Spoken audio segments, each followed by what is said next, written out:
The 20th century was the bloodiest in history.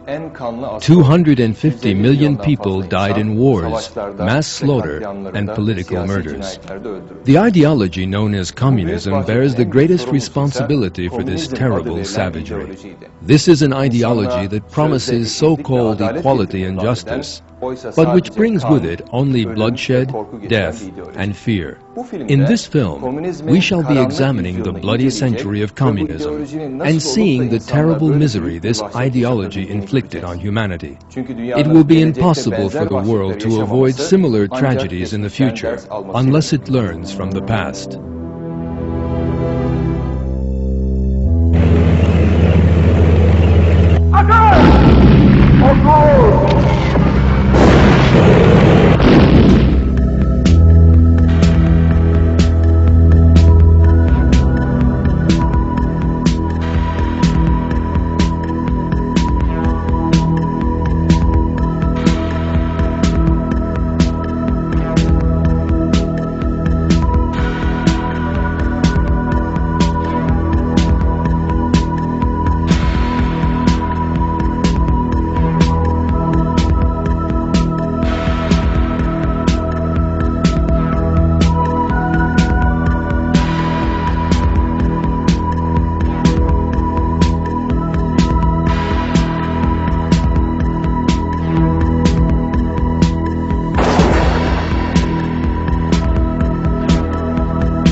It was the middle of the 19th century. Two German philosophers living in England were trying to formulate an ideology that would rock the world. The first time they revealed their ideas was in the Communist Manifesto, which had been published some time before.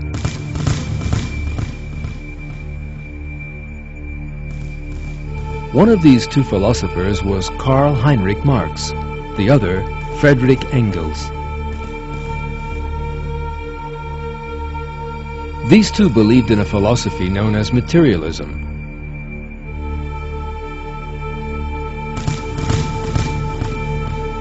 Which claims that nothing exists apart from matter. Actually, materialism was an ancient dogma which had been put forward by the Greek thinker Democritus. During the French Revolution, however, a number of European thinkers took materialism back off the shelf, dusted it off, and began to propagate it again. Their aim was to do away with religious beliefs, and materialism was the only philosophy they could put up against religion.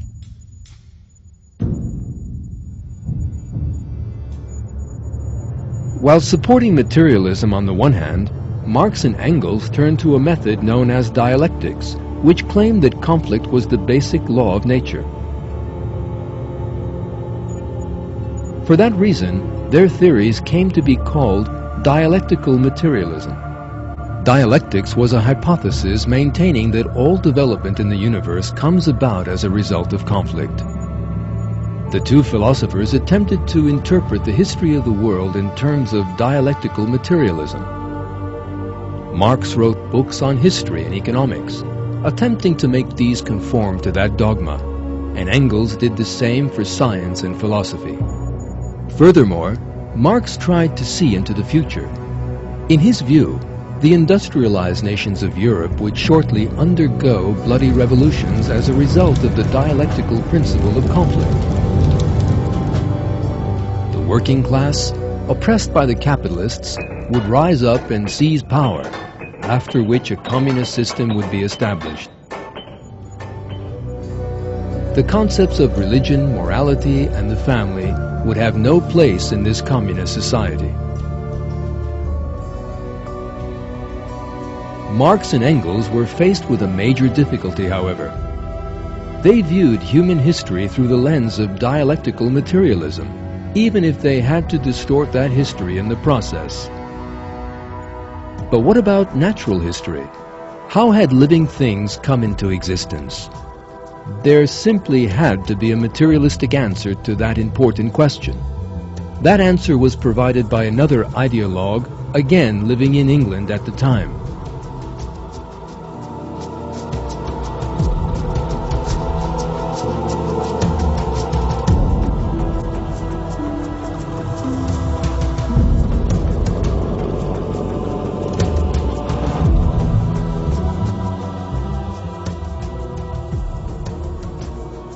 As the Royal Navy vessel, the Beagle, crossed the Atlantic Ocean on its voyage of discovery, it carried a young researcher on board, Charles Robert Darwin. After the long voyage on that ship, he returned to London in 1836. He spent the rest of his life trying to formulate a theory to explain how living things came into being.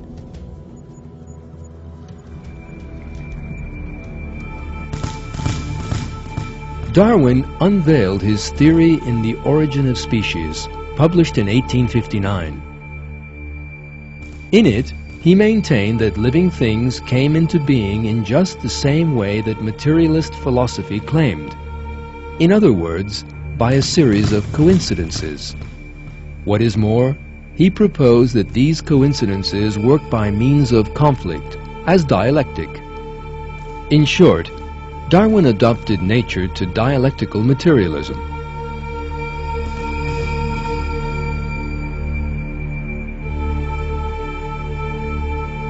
Darwin's theory had no scientific foundation. That is why prominent scientists of the time refused to take him seriously. Apart from two people, Karl Marx and Friedrich Engels.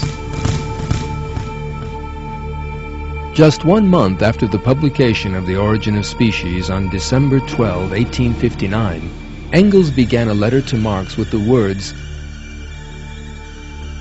"Darwin, whom I am just now reading, is splendid." A letter from Marx to Engels shared the same excitement.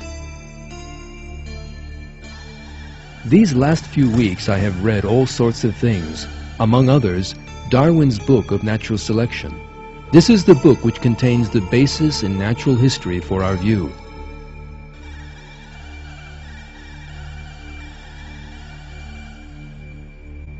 The relationship between Darwinism and Marxism grew even stronger.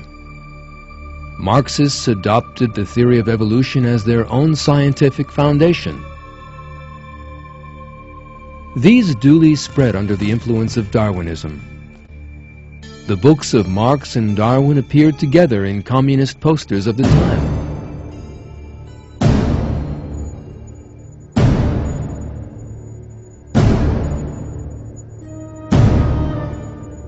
The Franco-Prussian War of 1871 allowed for the first experiment in the revolution Marx had dreamed of.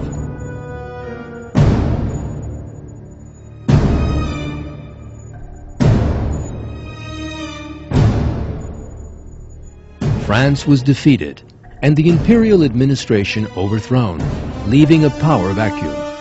The Marxists seized their opportunity. Together with other small socialist groups, they provoked an uprising in the capital, Paris,